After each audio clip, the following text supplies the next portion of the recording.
নবীদের বৈশিষ্ট্য হচ্ছে নবীরা যেখানে মারা যায় ওখানেই কবর দিতে হয়। জানেন এটা? বিষ্ণু ইসলাম মারা গিয়েছিলেন আম্মাজান আয়েশা রাদিয়াল্লাহু তাআলার ঘরে, ফলে ওখানেই বিষ্ণু ইসলামের কবর রয়েছে, ওখানেই কবর। এবং ওই কবর দেওয়ার পরেই ওই কবর দেওয়া ঘরের ভিতরে আম্মাজান আয়েশা রাদিয়াল্লাহু তাআলা যতদিন বেঁচে ছিলেন ওখানেই ছিলেন, কবরের পাশে।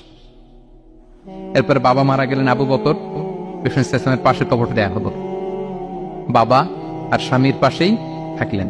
এরপর ওমরে ফারুক মারা গেলেন, ওনারও কবর দেয়া হলো।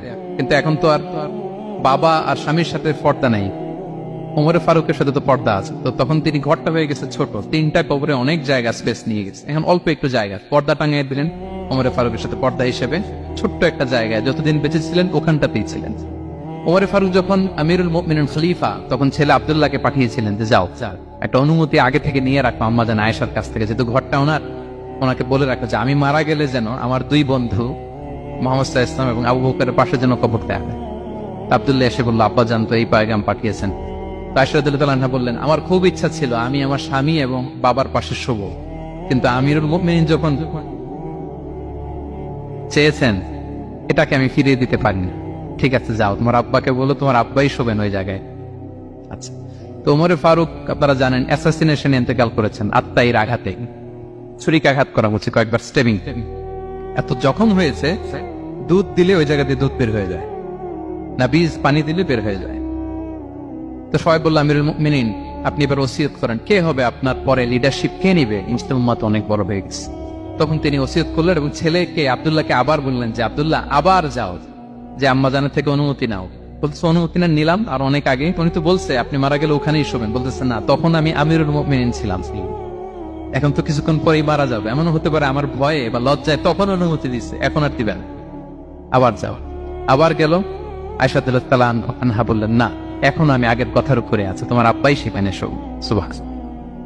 ওমরে ফারুক ওখানে শুলেন, তখন তিনি পর্দা আরম্ভ করলেন আম্মাজান আয়েশা। তাহলে রাসূল সাল্লাল্লাহু আলাইহি ওয়াসাল্লামের কবরটা হচ্ছে আম্মাজান আয়েশা রাদিয়াল্লাহু তাআলা আনহার ঘরের ভেতরেই।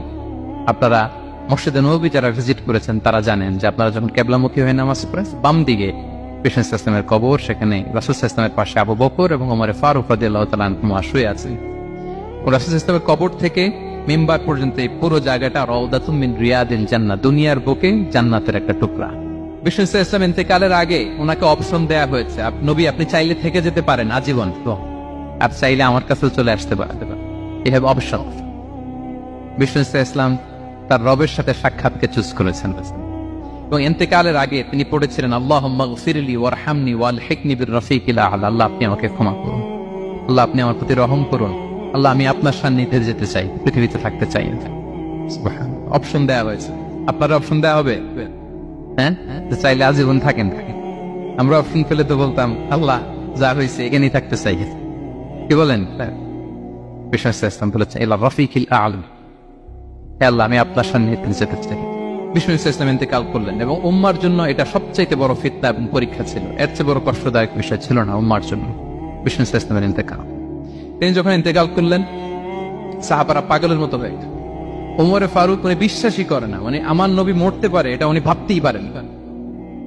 উনি নাঙ্গা তলোয়ার বের করে বলতে আরম্ভ করলেন, যে বলবে মুহাম্মদ মারা গিয়েছেন তার গর্দান উড়িয়ে ফেলুন। পরিস্থিতি অত্যন্ত ভয়ঙ্কর। আবু বকর রাদিয়াল্লাহু তাআলা আনহু তিনি আয়াত তেলাওয়াত করলেন, ওমা মুহাম্মাদুন ইল্লা রাসূল ক্বাদ খালাত মিন ক্বাবলিহির রুসুল, মুহাম্মদ রাসূল ছাড়া কিছু নন, তার আগে অনেক রাসূল চলে গেছে, তিনি যদি মারা যায় বা শহীদ হয় তোমরা কি আবার আগের কুফরিতে ফিরে যাবে? এই আয়াত যখন তেলাওয়াত করলেন ওমরে ফারুক হাঁটু গেড়ে বসলেন।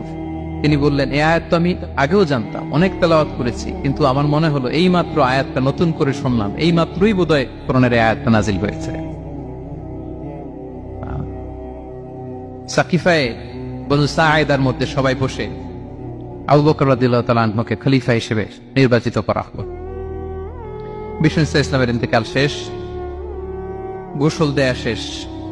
আমরা যেমনি মারা গেলে আমাদের জামা খুলে অন্য একটা জামা পরিয়ে গোসল দেয়া হয়, বিষ্ণু সাল্লাল্লাহু আলাইহি ওয়াসাল্লামের ক্ষেত্রে এটা হয়নি, ওনার গায়ের জামা খোলা হয়নি, যে জামাটা ছিল ওই জামাটার উপরে গোসল দেয়া হয়েছে, ওনার ইউনিকনেস। এবং বিষ্ণু সাল্লাল্লাহু আলাইহি ওয়াসাল্লামের জানাজার নামাজে কেউ ইমামতি করেনি। কে হবেন ইমাম? উনিই তো ইমাম, গোটা বিশ্বের ইমাম, ঠিক কিনা বলেন? কে হবে ওনার জানাজার ইমাম? কেউ না। সাহাবারা ডিসাইড করলেন কেউ ইমামতি করবে না, 5-7 জন করে দরজা দিয়ে, এই দরজা দিয়ে ঢুকে নিজেরা জানাজার নামাজ পড়ে ওদিক দিয়ে বের হয়ে যাচ্ছে। এইভাবে পুরা উম্মাহ সব সাহাবারা নিজেরা জানাজার নামাজ পড়েছে।